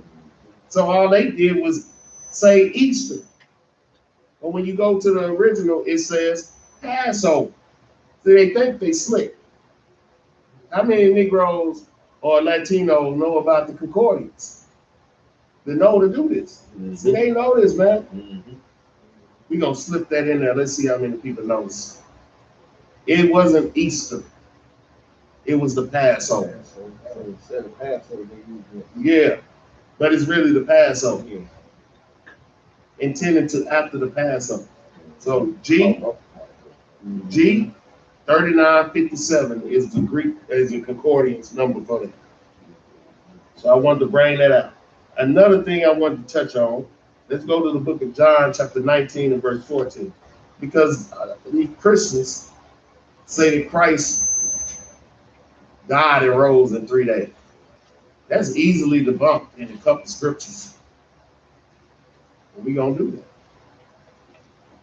It's not even rocket science, man. That's what makes it so sad. Give us a challenge. This is not really even a challenge. It's light work. Read that, somebody. The book of John, chapter 19, verse 14. And it was preparation. Yeah. 14. Yeah. And it was preparation of the Passover, and about the 6th hour. And he said unto the Jews, behold your king. So it was the preparation for the Passover, which it was like Friday, because the next day was the Sabbath. And we're gonna pull that. Give verse 31. The next day was the Sabbath. So we know that that day was Friday, right? That's why they do Good Friday. So it said he died about the 6th hour. The 6th hour will be first. They do the hours by when the sun come up. Then 6 hours from there. So the sun come up about 6 o'clock. They say about 6 o'clock. About the 6th hour would be around 12 o'clock, right? Mm-hmm. So 12 o'clock on Friday. Read verse 31. Verse 31. The Jews therefore, because it was the preparation, that the body should not remain upon the cross on the Sabbath day. So when Christ died, the Jews knew that this is preparation day. The Sabbath is tomorrow.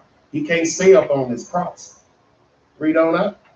For the Sabbath day was at high day. That was going to be the Passover. He saw Pilate that their legs might be broken and that they might be taken away. So that's what I'm saying. So Friday, Christ died. Mm-hmm. They took him off the cross because the next day was the Sabbath. Mm-hmm. Let's go to chapter 20 and verse 1. So we got Friday and we got the Sabbath. So he died midday Friday, because I think it was really about the 9th hour when he died, which was like 3 o'clock. Let's see. Yeah, I'm gonna read this real quick. The book of Matthew, chapter 27 and verse 45. Now from the 6th hour, there was darkness all over the land until the 9th hour. And about the 9th hour, Yahushua cried with a loud voice, saying, Eli, Eli, lama sabbath. That is to say, my God, why hast thou forsaken me? Now that's a cut in so many ways. First, Yahushua crying out to the Most High God. So how is he God, and how does that make Mary the mother of God? Come on, man. But about the 9th hour Christ died, so that's around 3 o'clock on Friday. Then we go back to verse 31 of John 19. The Jews, therefore, because it was preparation that the body should not remain upon the cross on the Sabbath day, for that Sabbath day was a high day. So we know the Sabbath was the next day. Now let's go to chapter 20, verse 1. Matter of fact, yeah. What you got? Bring it up. Deuteronomy 21 and 23. And it's also response to that cross garbage. Mm-hmm.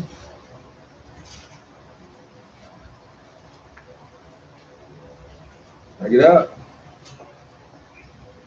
Bring it up. This is the book of Deuteronomy, chapter 21, verse 23. His body shall not remain all night upon the tree. Not the cross. Yeah, on the tree. I'm going to read that again. His body shall not remain all night upon the tree, but thou shalt in any wise bury him that day. That day.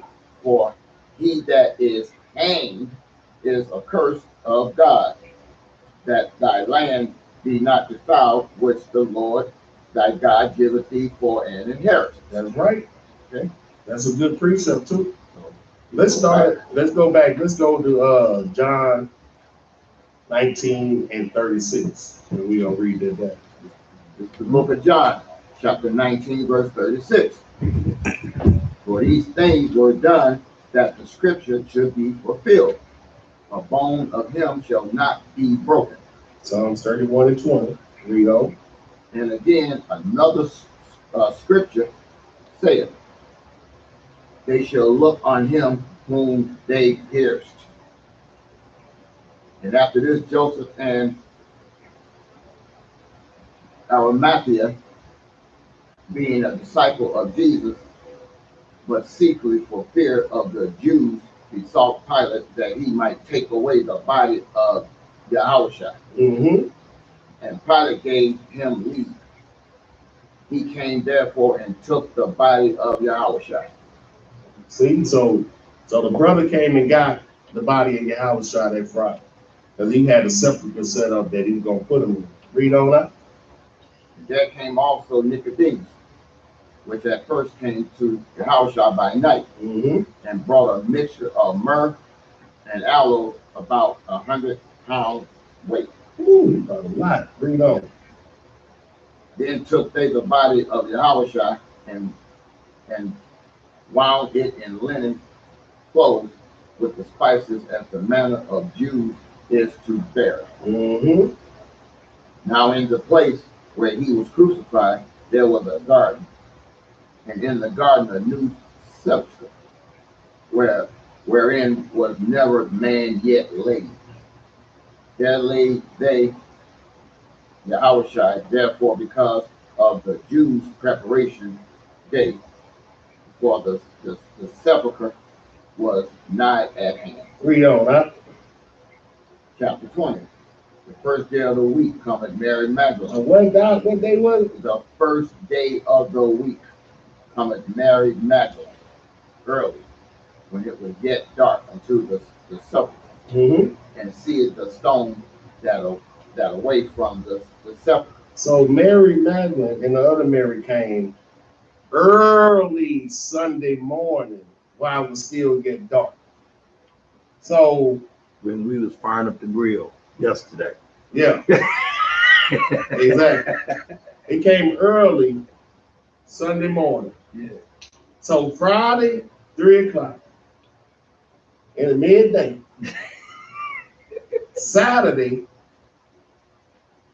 that ain't even a full 2 days. And then Sunday, before the day even started good. So you just barely coming out of Saturday. And they say that's 3 days. Well, you say Friday, Saturday, Sunday, but he was already risen. He had already risen before Sunday even started good. So I mean, it was 2 days, not even a full 2 days. Let's say he rose on Saturday, man. See, that's what it is right there. They don't want to say he rose on the Sabbath. That's why they're trying to push it to Sunday. Why? For sun worship. For the sun worship day. That's why they're trying to push it to Saturday, to Sunday, instead of calling it what it is. Christ rose on the Sabbath, man. That is a significant day in for the Israelites.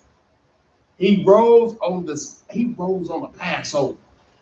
Mm-hmm. That's what he did. He rose on the Passover. But they don't want to call it what it is, because they want to try to move it to Sunday for their sun worship day, for the deity that they really worship. They ain't worshiping Yahushua. They worshiping the damn devil, man. Sun devils, right? So this just show you, either they don't know how to count, or they just some damn liars. Which we know what the answer is. They some damn liars. And it still can't count. Scriptures say they're liars. Yeah. It You still know what I'm can't saying? count. Let's get one more scripture, man. This will show you. Let's get Acts 16:20. What we doing right now, exactly right now, is what Paul and the brothers was doing back in the day. And see the reaction. And like if we went to the churches right now and stood in front of somebody's church, we should have had class in front of somebody's church. They ain't gonna do no call. Oh, you know what? I'm sorry. Slotsky. They ain't having no church. They too scared to have church. They don't want the laws are over there. Arrest their pastor. 5013C. 501c. 501c3. You change the number that was 501666 is what we call it. Let's read that. Let's read about Brother Paul. Acts 16 and 20. This is the book of Acts, chapter 16, verse 20. And brought them to the magistrates, saying, Hold on. Let me see something. Let me start at 16. Acts 16, verse 16. And it came to pass, as we went to prayer, a certain damsel possessed with a spirit of divination met us, which brought her master much again by soothsaying. They brought our masters much gain by soothsaying, because she was divining. She was bringing a what they call it today, a psychic, or what they like to call it. Palm reader. Yeah, read on. 17. The same followed Paul and us, and cried, saying, these men are the servants of the Most High. Who are these men? God. Who does she say these men were? These men are the servants of the Most High God. So she recognized this. She recognized these men working for the Most High God. They ain't out here bullcrap. So she followed them. Read on. Will show unto us the way of salvation. Now she was a diviner, and she knew that these brothers were showing the way of salvation, man. Read on. And this did she many days. But Paul, being grieved, turned and said to the spirit, I command thee in the name of Jesus Christ to come out of her. And he came out the same hour. See, he cast that devil out. Paul got tired of her and cast that devil out of her. His people didn't like that thing, man. Read on. And when her master saw that the hope of their gains was gone, they caught Paul and Silas, and drew them into the marketplace unto the rulers. So she done messed their hustle up. I mean, he done messed their hustle up. They was using her to make money, and when he cast that demon out of her, boy, they was hot. It's like you got somebody telling you to score the game to go bet on, and or the lottery numbers, and you go cast the demon out of her, and you see she had masters, and Paul cast that demon out of her, boy, and they was hot. Oh, we finna bring them to the rulers, man. They messing our pockets up. Read on up. And brought them to the magistrates, saying, these men being Jews, being what? Being Jews, being who? Being Jews, read. Do exceedingly trouble our city. We trouble in the city because we cast out a dang demon. Now we trouble in the city because we trying to give you salvation and tell you to come back to your God. That's what we doing, eh? We trouble in the city doing the same thing. We go downtown, tell these brothers and sisters they need to put them drugs along, put some clothes on, start taking care of your families, stop being niggas and bitches, and what they say. Oh, we causing a problem down there. But somebody can come cuss us out, berate us, and it's okay. But we trying to bring salvation to the people, and we cause the trouble. They call the police on us. But as long as the Negroes and the niggettes is out there selling, prostituting, and doing drugs right in the presence of the police, it's okay. But the moment you bring out these scriptures, now we trouble in the city because we being Jews. Read up. And teach customs which are not lawful for us to receive. And we teaching customs that's not lawful for them to receive. Because we tell them to stop doing Easter and come to do the Passover. We do it, that's a problem. But the fake Jews say they doing the Passover, ain't no problem over that. But we tell you to do the Passover and stop doing Easter. That's a problem. But they say it wasn't lawful for them to receive. Read. Neither to observe being Romans. Neither to observe being Romans. Because remember, back in Maccabees, they forced us to do stuff. Even during the Roman time, they forced us to eat pork. They forced us to do the Feast of Bacchus. They forced us to do these wicked holidays, just like in slavery in America.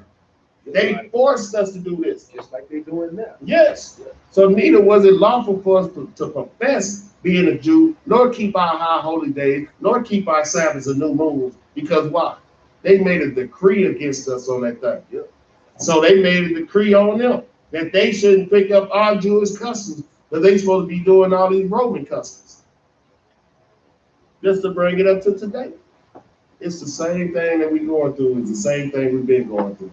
That's why we're able to go through the scriptures and pull it. People, our people ain't doing nothing the stuff that they was programmed to do by the Roman Catholic devil, Satan worshiping church of the earth and hell. That's all they doing. And not questioning nothing. God dang, you should at least question three things. Why is a white man supposed to come down my chimney? Why is bunnies coming with eggs? And why is y'all worshiping Halloween, which is straight up a devil worshiping day? I can give you a scripture on that. Bring it out. And give it to go to Job 9:24. We ended on that one. That's a perfect scripture, right? Yeah, I want to hear it. Here you go. Yep. The book of Job. Bring it out. Here's the book of Job, chapter 9, in verse 24. The earth is given into the hand of the wicked. What did the Bible say? The Earth is given into the hands of the wicked. And we touched on that wicked. I got a problem with anybody saying Esau not the white man and that he's not wicked. Well, let's see about that. Let's see. He covereth the faces of the judges thereof. He covered the faces of the judges thereof. Now, how did he do that? Wisdom of Solomon. Wisdom of Solomon. First Maccabees 3:48. Mm-hmm. He covered the faces of the judges thereof. Whitewashed our images, man. That's why in that cathedral in the Vatican, they got all Edomites. They got all Edomites running around now.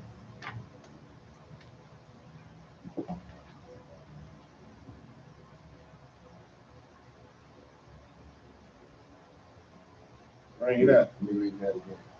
The earth is given into the hand of the wicked. He covered the faces of the judges thereof. And this is how he covered those faces. Read that. This is the book of First Maccabees, chapter 3, verse 48. And laid open the book of the law, wherein the heathen had sought to paint the likeness of their images. He did what? He had sought to paint the likeness of their images. He said, okay. Okay. And so now we know who the wicked is. Because in Job 9:24 it says he covered the faces of the judges thereof. And if not, where and who is he? And all you gotta do is just open your eyes and realize who's running things around here. And you'll have a clear indication of who the wicked is of the earth. And everybody else just following right under them. So we can say the whole world, because what did it say? If the master is Beelzebub, then what boy is the servants? And if Esau is the damn devil and he worships Satan, then what about all these countries that's following up under Esau's butt? Trying to be a servant of the devil too. That's a good one right there. So what we're gonna do, we're gonna end it with a law. Oh, read that right quick. We're gonna read that again. The book of Revelation, chapter 12 and verse 9. And the great dragon was cast out, that old serpent called the devil and Satan, which deceived the whole world. Our people better wake up, man. Satan deceiveth the whole world with these indoctrinations that they put on our people, man. That's right. All you gotta do is just do a little research to understand where this stuff coming from. And if you got any trust or faith in the Most High God, turn away from that thing, man. And we like to say we the law keepers and the lawgivers. So we like to end our class out with giving the law. Give me Leviticus 18 and 21.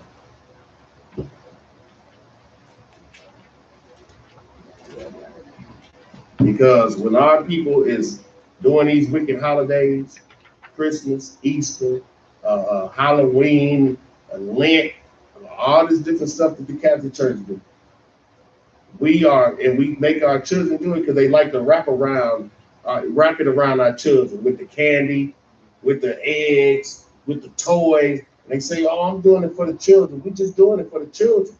No, you're making your children sin, and you making them go through the fight. And at the same time, they make the candy report. Oh, you make sure they put that up in the. Read that out. The book of Leviticus, chapter 18 and verse 21. Mm-hmm. And thou shalt not let any of thy seed pass through the fire to Molech. Neither shalt thou profane the name of thy God. I am the Lord. So this is a law, man. When you doing Christmas and Easter, going to get the Easter suits and Easter dresses and Easter poems and Easter eggs and stuff like that, and we say we're doing it for our children without giving them the true understanding of this thing. No, you cause your children to pass through the fight. What we do is we need to teach our children not to do these things. That's right. And we need to teach them why they should not do these things, because it's a bunch of garbage, man. Even just reading through the stuff of their own words is straight garbage. Because like when we was reading about the Egyptian gods yesterday, straight garbage, man. They ain't even got their stuff in order. It's like this time period, we gonna do it like this. Somebody else step in and change it. Now they doing it like this. And then we reading it 1,000 years from when they was doing it. It's like, this don't even make no sense. So, I mean, that's all we got today for first day of this week, which is Sunday. The Sabbath is the 7th day of the week, which was yesterday. Mm-hmm. Ain't no Easter. That's false. That's right. We should have been keeping the Passover. So with that, we say shalom. Shalom. Shalom.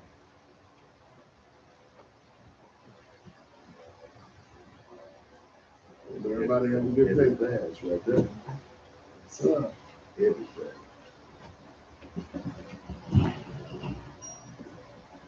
Sticky Fingers McGee. Hallelujah. Well, that was a good edifying class.